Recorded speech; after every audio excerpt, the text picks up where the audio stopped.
Chapter 15. War Made a Prophet. Prepare against them whatever arms and cavalry you can muster, that you may strike terror in the enemies of Allah. Allah desires killing them to manifest the religion. Coveting what belongs to others, Mohammed gave us another glimpse into his soul. Tabari. When the Prophet came to Yathrib, he saw the Jews fasting on Ashura Day. He questioned them, and they told him that it was the day upon which God drowned Pharaoh and saved Moses from the Egyptians. He said, "We have a better right to Moses than you do." He fasted and ordered his fellow Muslims to fast with him. When the fast of Ramadan was prescribed, he made Ashura optional. The Bible's messianic message, past, present, and future, revolves around the 7 festivals of Yahweh. When the pretend Messiah asked the Jews why they were fasting, Mohammed proved he was a phony. What's more, he got it wrong. There is only one fast on the Jewish religious calendar, Yom Kippur, known as the Day of Atonement. But it's celebrated in the fall, and it has nothing to do with Pharaoh. The spring feast of Passover commemorates freedom from Egyptian bondage, and it took the Jews more like 6 days, not 6 months, to elude his army. As an interesting aside, in 1978, Ron Wyatt discovered Pharaoh's graveyard in the Gulf of Aqaba branch of the Red Sea, proving once again that the Bible's chronology was accurate. Moreover, when Mohammed said that he had a better right to Moses than did the Jews, his counterfeit religion became as obvious as a pink $6 bill with a turbaned president. Needing to corrupt all things biblical to please his dark spirit, Mohammed told his fellow terrorists that they should take a break from raiding civilians. But it wouldn't last. Stealing a ritual was insufficient, even if it were a pagan one. Mohammed needed to own everything the Jews possessed and held sacred. In actuality, both Ashura and Ramadan honor false gods. The spring fast, being erroneously observed, was crying for Tammuz, the legacy of Jewish captivity. It also honors the Babylonian sun god. Catholic Lent is derived from the same rite. And Mohammed re-established the pagan Tananuth fasts of Ramadan, saying that they commemorated his wrestling match with the cave spirit. Returning to Mohammed's scheme, Tabari. In this year, Muhammad ordered the people to pay the zakat tax. It is said that the Prophet commanded them to do this.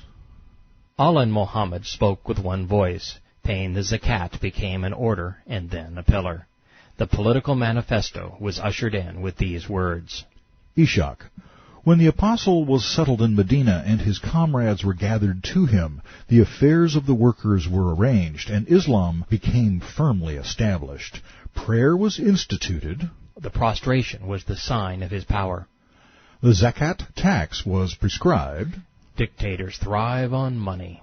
Legal punishments were fixed, as were all things permitted and forbidden, as a confirmation of the tyrant's supreme authority. A benevolent dictator, however, Mohammed was not. Ishaq. When Allah's apostle came to Medina, it was the most fever-infested place on earth. It smote Muslims to such a degree that they could only pray sitting. Muhammad came out when they were praying thus and said, "Know that the prostration of the sitter is only half as valuable as that of the stander." The Muslims painfully struggled to their feet, despite their weakness, seeking a blessing. This pathetic statement was followed by, Then the apostle prepared for war in pursuance of Allah's command to fight his enemies and to fight the infidels who Allah commanded him to fight. Fighting was such an essential part of Islam's formation that Tabari devoted the next 60 pages to a single conflict, the Battle of Badr, known as the Fight of the Full Moon.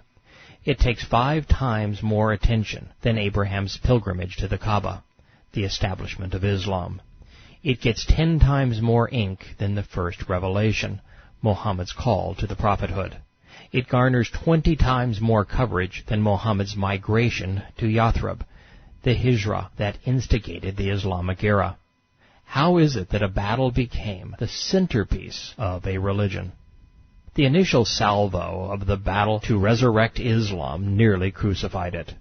We are told that Mohammed led his militants on a terrorist raid designed to rob another caravan in, of all months, Ramadan.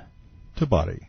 In this year, the great battle of Badr took place between the Messenger of Allah and the Quraysh unbelievers in the month of Ramadan.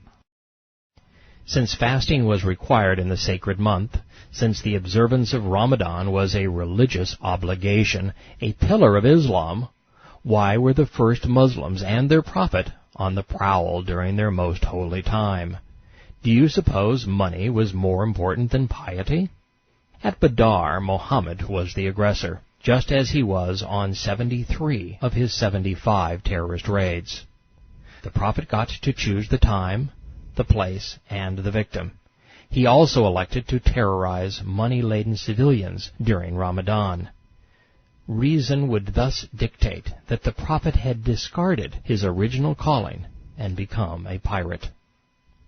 As you contemplate what motivated Islam's bad boy, consider this. Tabari. Abd al-Rahman said, Muhammad celebrated the night of 17 Ramadan. In the morning, traces of sleeplessness would be on his face. He would say, on this morning Allah distinguished between truth and falsehood, revealing the Quran. On this morning He made Islam mighty, humbling the leaders of unbelief at Badr. Submission was made mighty because the Quraysh were humbled. Allah distinguished between truth and falsehood by having Muslim militants murder Meccan merchants. But violence isn't cheap. Like today's terrorists, the first Muslims needed money. Tabari and Ishaq. The apostle heard that Abu Sufyan, a Meccan merchant, was coming from Syria with a large Quraysh caravan containing their money and their merchandise. He was accompanied by only 30 men. The Meccans were going about their lives, working to make a living, something Muslims were unwilling to do. So Islam was about to rob them. This was after fighting had broken out between them, and the people had been killed and taken captive at Nakhla. If you were reading this out of context, you might assume that these parties were in a state of war, and that both were to blame for escalating hostilities. But you know better, because the Islamic Hadith has shown that only the Muslims were militants. They had set out on a dozen terrorist raids. They had ventured out as far as 200 miles to rob Meccan civilians. They were the sole perpetrators. Having killed the Meccan Hadrami in cold blood, they kidnapped his companions and held them for ransom. Ever inclined to put the best possible spin on their violent beginnings, the first Muslims claimed, Tabari.